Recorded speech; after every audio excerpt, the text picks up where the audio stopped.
All right, guys, we're back again. We are back again. COVID Cabal. COVID Cabal election night. Election night 2025. This is our first election in a while. First election in a long time, guys. Because I wasn't doing COVID Cabal last election. I was too jaded, man. I was too jaded. And I was also just out of prison. And I also had resentencing coming up. And yeah. So this is my first election, post-prison election. And we've got a Gewürztraminer, a very nice 2012 Trimbach Gewürztraminer. Excellent. This wine tastes like a dessert wine without the sugar. It's a dry wine, but it tastes like a Sauterne. Absolutely incredible. But I'm not having a victory celebration wine. I'm not having a victory celebration wine for New Jersey because that would be premature. That would be premature. And I'm done with that. Nazdrovia L. Yeah, New York is going to have a rough time, Elvis. It's going to have a rough time. We're going to talk about all this. Guys, if you are here, leave a comment in the chat. If you are here, leave a comment in the chat. Who else is here? It's election night. This is the election turning point. My man AG is here. My man AG from Calgary. We got Scott here. COVID Cabal. COVID Cabal. Gentlemen, I don't know what's going to happen. I don't know what's going to happen. Alexander, what's up, my man? I don't know what's going to happen. I don't know what the results are going to be like in New Jersey. I think that it's pretty much a set in stone. Mom Dami is going to win New York. And we're not the Branford. Good evening. Good evening. We're not doing this. We're not doing this guilt trip stuff. I really don't give a shit. I care. I want to be clear about this with New York. I care. It's a disgrace what's happened to New York. But the way out of this is not to have, to endorse Cuomo. That's not the way out of this. That's not the way out of this. The way out of this was not to endorse Cuomo, who killed people during COVID. He just apologized, right? I just tweeted this before I went on the show. He just apparently apologized for locking seniors in nursing homes and killing them. He's a piece of shit. He's a piece of shit. And he could have come much more over onto our side if he really wanted to play ball. But he was trying to split the difference. He could have come much more on our side. He didn't do it. New York City is not there's not New Yorkers in New York City anymore. It's just the reality. It's not New Yorkers. It's not the same people. Third of that city is not the same people who were there during 9/11. So I've been saying for a long time, I think Mandami is a true believer. He's a true believer. And I really do think this is going to escalate. And I don't know that he's not going to stay mayor. He is not going to stay mayor. I'm going to tell you guys that.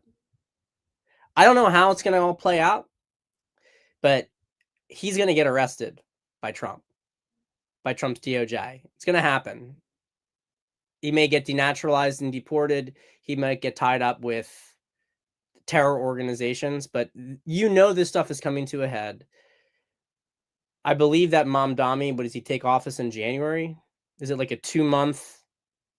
If you guys know, if you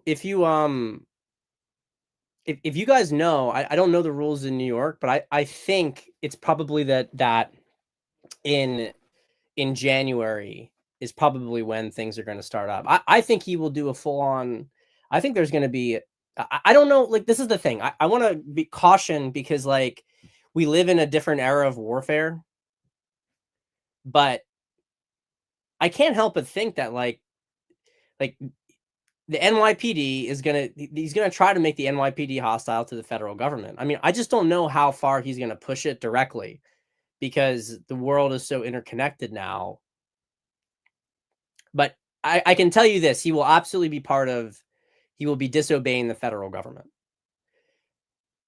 How that exactly leads to what sort of like 21st century version of the Paris Commune occurs, but it's gonna happen. There's gonna be outright insurrection. As an insurrectionist, I can say this. There's gonna be outright insurrection in New York City.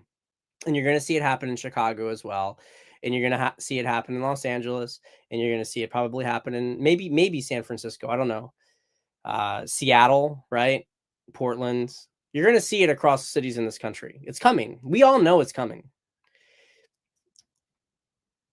It is what it is. Virginia is a shithole situation. It's a shitty situation for Virginia. And what I'll say about Virginia is that the Virginia GOP picked a terrible candidate, easily winnable race, picked a terrible candidate. Winsome Sears is just really not. She's just not a good. She's just not a good candidate, and it's very clear that they selected her because she was just a black woman. It's very clear that's why they did it. It was part of the old like GOPE or whatever establishment playbook, where it's like we're going to put a minority up there, and that means we're going to be able to compete with the left because we're not the real racists or whatever.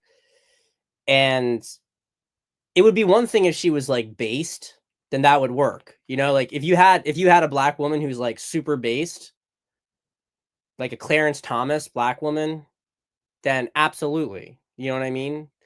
Then I think you're in a win-win kind of strategy. But if you have just like a very, very like barely conservative black woman on the top of the ticket, then this is clown shit. You're actually you're actually seeding the frame of the entire political conversation. And it's pretty crazy because the candidates in the Virginia race on the Democratic side are absolutely terrible. I mean, they're terrible all over. All of them are terrible. That's the Democrats right now. Democratic Party is a bunch of fucking retards. They are the stupidest fucking people. They're just stupid, corrupt people. They're like Fetterman. This is how bad it is. Fetterman is a shit lib, and he has a stroke. He's like a fucking like zombie. Can't like talk, can't do anything. Recovers from the stroke and is like, I got to break with my party. You know what I mean? Like Fetterman suffers brain damage and he ends up becoming smarter than every other Democrat in the Democratic Party. That's how fucking stupid these people are. That's how fucking stupid and irresponsible and bad faith they are. Overall, I really just don't care. I don't care. Sorry if somebody sees this and they get offended by it. You really got to look in the mirror. What the fuck are you doing? What do you believe in? Do you take responsibility for a single thing that happens? Oh, Medicaid. Look at what they're cutting Medicaid. Do you realize that you put millions of illegal immigrants on Medicaid and bankrupted the entire system? They don't care about this. We can't afford housing. But you let all these illegal immigrants into the country that inflated the housing prices. Like they can't put anything together. It's like the issue is not what they want, because what they want isn't unreasonable necessarily. Like when I say what they want, I mean like we don't want inflation. We want reasonable housing prices. We want a good job market. We don't want to be in debt, slavery. Yeah, those are all reasonable requests.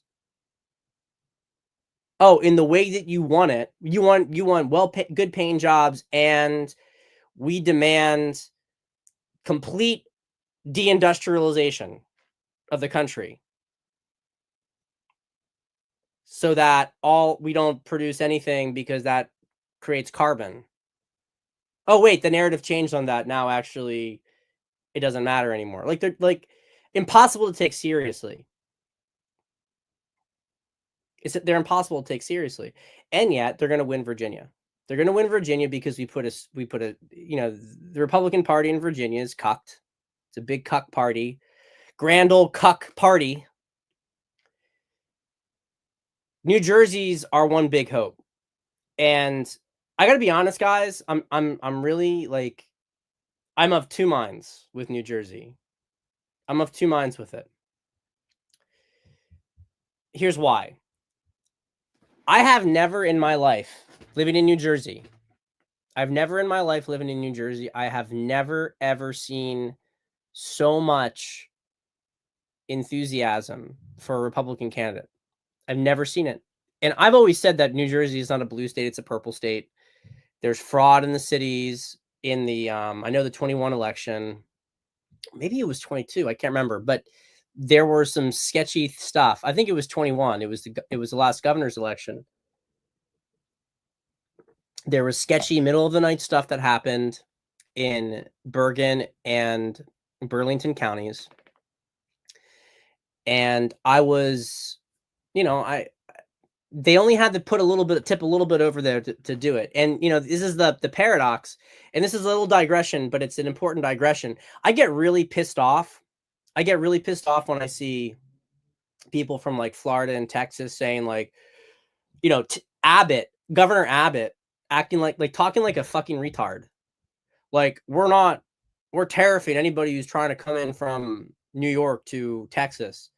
Like, first off, you dumb fuck. You can't do that because part of the entire idea behind the Commerce Clause, which undergirds the entire expansion of the federal government, is the idea that the states are a free movement and free trade zone. You are not able to tax people. Like, if you're an American citizen or an American business, you can move states, and this other states can't do anything. It's a free compact. Okay? So it's a stupid comment to make. The South is not rising again. Okay? It's a stupid fucking comment. And it's especially stupid because Rudy Rudy straight from Texas, man. That's cold. That's cold, my man. It is true though. Rudy, like, Abbott is one of these political creatures who is always Rudy is always sorry. It's not you, Rudy. Okay, Rudy, I gotta correct this.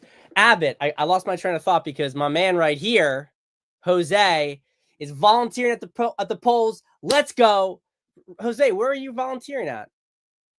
I'm not gonna give up the precinct, but you gotta drop. What's the election? What's the state? What's going on here? Where you at?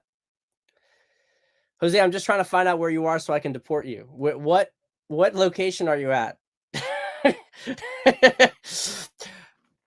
So Abbott is really one of these political creatures who always acts so tough. He always acts so tough, but he only acts tough when the pressure is on him to act tough.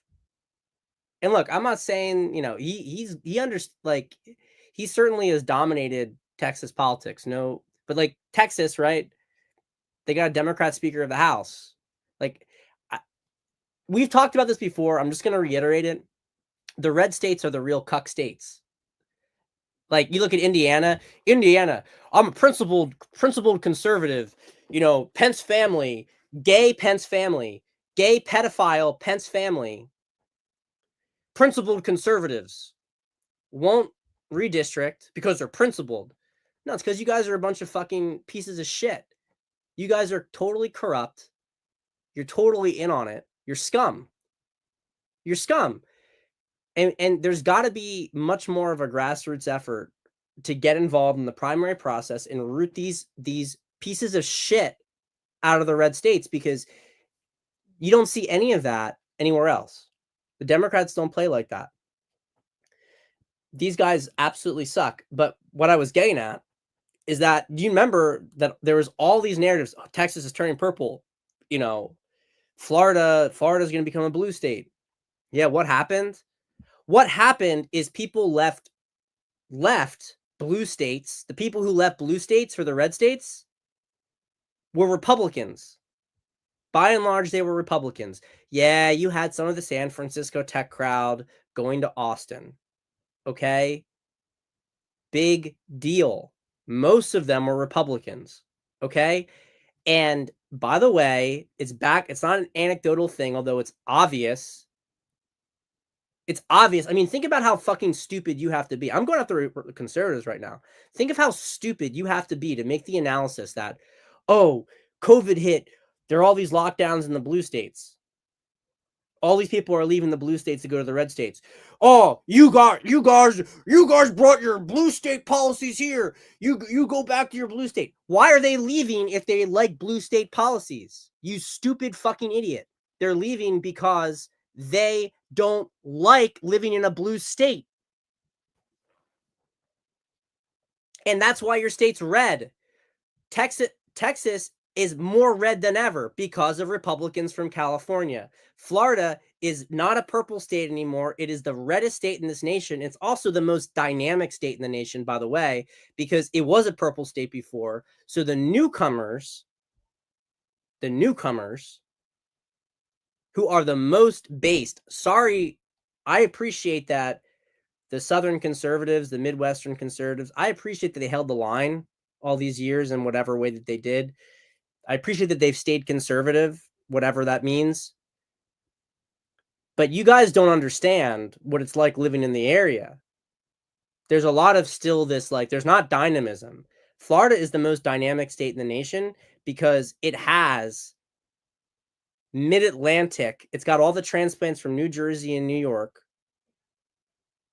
all of the aggressive, vitalist Republicans who hate communists, very individualistic. That is what has created the energy that makes Florida so responsive. I think DeSantis is a good mayor, don't get me wrong, but that's what's going on. And I say all this because if those people hadn't left, I'm not supporting necessarily the fact that so many of them left. I understand it. Everyone makes their own individual choice. But I'm not making, like, I don't support it because if those people hadn't left, we hadn't lost like a couple 100,000, which we did. A couple 100,000 people left New Jersey for Florida after COVID. This state would be red state, solid red state. Instead, we still got to fight it. So what's going on in New Jersey? I'm going to tell you guys, I really do think, in my heart of hearts, I feel like we won the state. I really feel like we won it. I'm in a blue town, and it's probably 40% jack signs. And I'm going to tell you, like, in a regular election year, I mean, it's almost parity. Like, it's very, very close. I have never seen so many. I've never seen so many. And I know signs are not everything. I'm just telling you, though, I've never seen so many. Usually within my town, you will have a handful of Republican signs up, just a handful, like literally on one hand, you can see them. And every block, there's one. They're dueling, right? They're dueling. I mean, I've never seen anything like it. So I feel in my heart the state's going to flip. But I don't know about the machine. I don't know. You see different things here, right? That's New York City. We already know it's off the charts. I don't really care about this, to be honest, because New York is lost. It's absolutely lost. Was New Jersey rigged in 2020? Yeah, I think it was rigged in 2020. I think it was rigged in 2020. Man, I think it's very deep. It's very deep. Like, I had a hard time with this election too. They forced me to vote by mail because I voted by mail in the primary because I was not I was in Poland and I could not vote in person as a result. And I didn't know that, so I had like, oh, I'm going to vote in person, so I threw out the ballots for my wife and I. Or they got thrown out. I don't know what happened to them. They probably got thrown in a pile. And then it was like, oh crap, I have to, like, I learned like, oh crap, I actually have to, if you can't, like, it's not like an option. Like, you have to go, if you got voted, if you're registered to vote by mail, you have to vote by mail. So like last week, like this time last week, I was like calling the state, like, I got to get a replacement ballot, like right on the deadline. And I got it, dropped it off in the box and everything on Friday. But you see these rates right now, and every single one of the things that you're looking at, and everything that you're looking at, there's, you know, this is showing, I think, compared to 2024, that the Democrats, I guess, improved on their margin. They improved a little bit on their margin for the mail-in voting. And then we see here, though, that there's a big GOP surge on election day. So there's a lot more in-person voting for Republicans. And I'll say again, I wanted to vote in person. So this is crazy that the turnout is beating the 24 presidential election turnout. So I'm going to keep going through some of these. I just did that one, right? Did I do this one twice? Sorry, guys. There's something weird going on with the slides I have tonight. Yeah, there's like duplicates by mistake. I know what happened. Fuck. All right. Well, it doesn't. Yeah, my order of slides got messed up. I've like duplicated. Half of my slides are missing. Anyway, Richard Barris is a little less. He's a little less optimistic, and I respect Barris. You know, I don't really listen to him anymore. Not because of anything against him per se. I just don't really listen to like the political polling class. But you know, if you look at some of the things he says here, he says, so him and Barnes, low turnout in New Jersey from GOP leaning independents reinforces what people pundit and I tried to warn about. It's not the GOP partisan base. Trump and GOP need to worry about turning out. It's always been the populist independents who this GOP does so little for. And if it doesn't pick up more by the end of the day, the Indy margin for Jack will be more narrow than the polling suggested because that's how it works. If you do not motivate your side, the Indy margins suffer. Republicans needed higher turnout. The bettors, however, definitely believe that Jack is going to win the race, this is about what I would have bet. I mean, I'm not betting on elections anymore, guys. I'm not betting on elections anymore. But Barris is feeling bearish about this. So, you know, I just don't know. I don't know how it's going to go. I don't know how it's going to go. I don't want to get my hopes up. My heart tells me that we win New Jersey. That's what my heart tells me. But, and I'm going to use the last 10 minutes here that we have to really like anchor this in the bigger conversation. Why is this election even important? Why are any of these elections important? They're important for two reasons. The first reason they're important is narrative. Narrative is very important in the kind of wars that we are fighting right now with it, which is a psychological war. So we have a situation, you know, Trump is out there, he's telling the Senate, get rid of the filibuster. Filibuster, by the way, is not constitutional. I mean, okay, it's constitutional because the Senate can make their own rules, but it's not constitutional in practice because the point of the filibuster was that you couldn't shut down debate, but no one debates. Like, I don't care if you keep the filibuster, but Hakeem, okay, he's in the House. You know, Schumer has to stand up for 3 days straight and talk. That's fine. I don't care. I'm all about, I respect force of will, but the filibuster rule should actually require debate to be continuing. If the Democratic Party is willing to actually stay in the Senate chambers and continue to talk and force people, wear down the Republicans by their own will, by keeping the debate open and open and open and open and open, if they can do that, power to them. I mean that, power to them. But to use it procedurally, to say, oh, we're filibustering. Okay, well, I guess we don't have the votes. That's not constitutional. You've effectively amended the Constitution that you need 60 votes to pass things in the Senate when the Constitution clearly says you need 50. And the reason that they've allowed the filibuster to continue because the House had a filibuster rule that 100-something years ago, 150 years ago, maybe they got rid of for the same reason. The like it's designed to jam up things so the deep state, the bureaucracy can make nothing happen, no changes happen, and then the next election comes up and they reassert control. That's what it's all about. And it does have to go. The only I don't know what the deal is with the Republicans. I mean, I do, you know what I mean? Like, how many of them are captured? How many of them are cowards? Is there a difference between being captured and being a coward? Is there? But this election is very important. And man, it's a big full moon tonight. I don't know if you guys have seen it. Big full moon. The reason this election is so important is because if remember we talked weeks back about the Civil War strategy. Their Civil War strategy. They are going to foment insurrection across the country, particularly in cities, but also in states.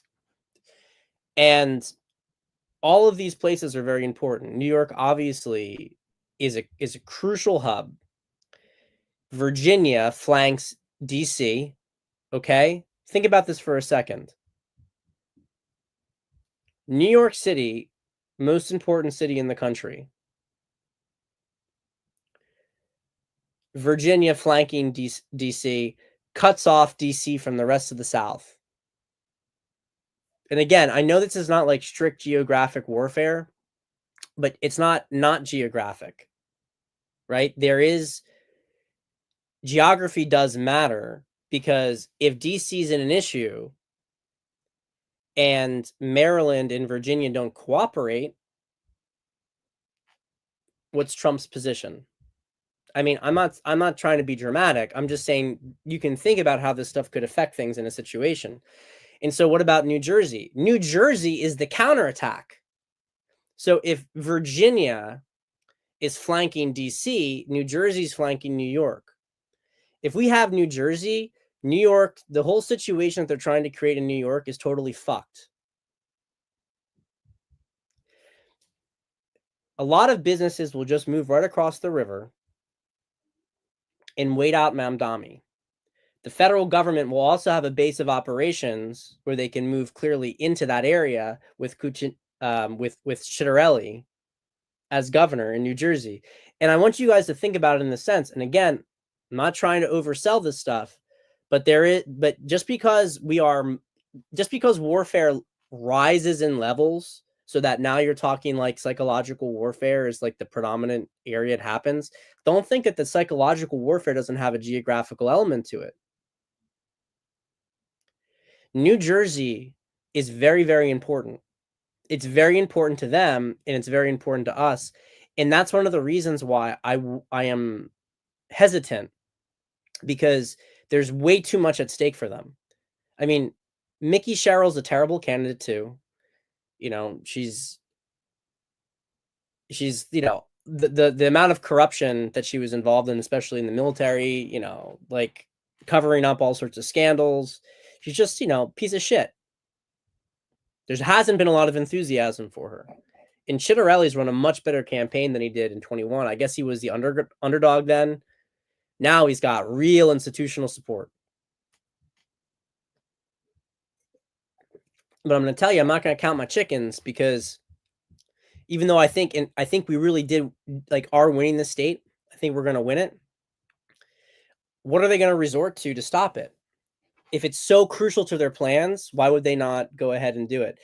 And this is the one thing I want to mention. There were bomb threats called in various precincts. Cumberland County, the machines went down. To be honest, I don't really think that was much. That probably was a technical issue. Cumberland County is extremely red. Okay, it's extremely red. Now, I'm not saying that doesn't mean that they couldn't have shut it down, because suppressed red vote. So I get it. Actually, I get it. Don't get me wrong. I get it. I get the argument, but who knows? Who knows? But I really think that we are they're gonna fight for the state. They're gonna fight for it, and I don't trust them. I don't trust them. I don't trust them to concede it. And I think that the big question is, what is Trump's Justice Department going to do? Because if there is fraud,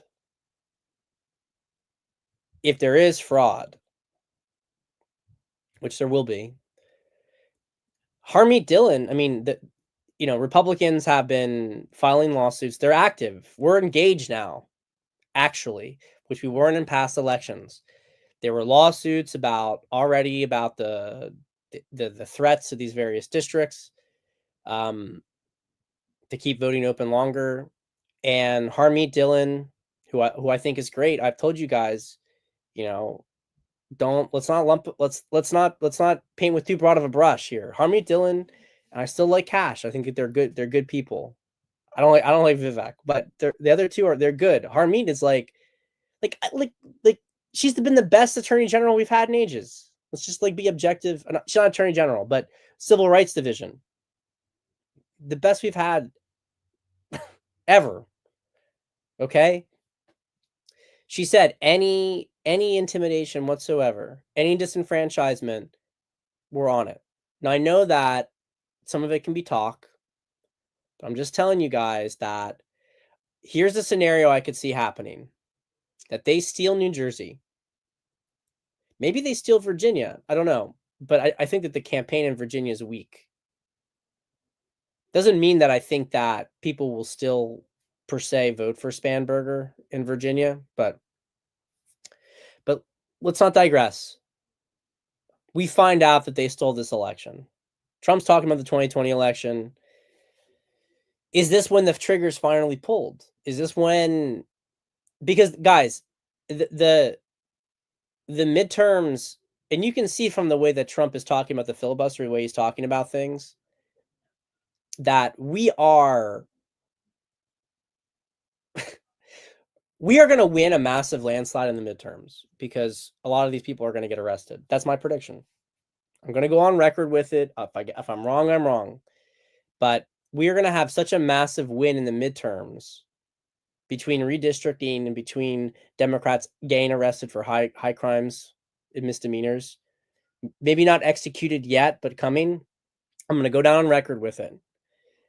That we will have enough votes, maybe even we'll certainly have enough votes to completely monopolize the political agenda, but we may have enough votes to change the Constitution. We might get supermajorities in both branches because of the amount of changes to what's been previously happening. All of the weight that they put on the scales is going to be gone. But why am I saying that? I'm saying that because us getting to that point depends on what happens now. When we talk about the midterms are existential because of how everything has to be set up by the second half of Trump's term. The real fight is right now. The midterms are the fruits of the fight. But in the next year, the main combat between these sides is going to break out in the open. That's my prediction. That's my prediction. The Pine Barrens are in the South, by the way. The Sopranos were in the North. I don't expect an Irishman to understand these distinctions, but Pine Barrens is my neck of the woods. New Jersey. Again, North Jersey accent. So I don't know what's going to happen. We're going to see what happens at midnight, but it wouldn't surprise me if there's some shenanigans and that creates a direct confrontation here. And I think New Jersey is actually going to be the epicenter of this stuff. I really do. I think New Jersey is, if we get New Jersey, we've outflanked them. Them getting Virginia is not good, but us getting New Jersey, but we have so many bigger advantages that we can afford still to lose Virginia. We can still afford it. But I think if we get New Jersey, it just screws them up so badly. So we'll see what happens, guys. We're going to see what happens. But hey, if you are in New Jersey and you haven't voted, I can't believe anybody here. I can't believe a single one of you guys here would be in New Jersey and not vote. But you got to get out the vote. I put a lot of effort in to get my vote. So you got to respect your vote while you still got it. You might not have it forever. All right, guys. And by the way, yeah, gabagool, this is all fucking North Jersey stuff. You're talking to a South Jersey guy here, right? I don't know that stuff. We talk about like Philly cheesesteaks and stuff like that. Wrong neck of the woods. All right, guys, I love you. Have a great night. We'll see what happens tomorrow.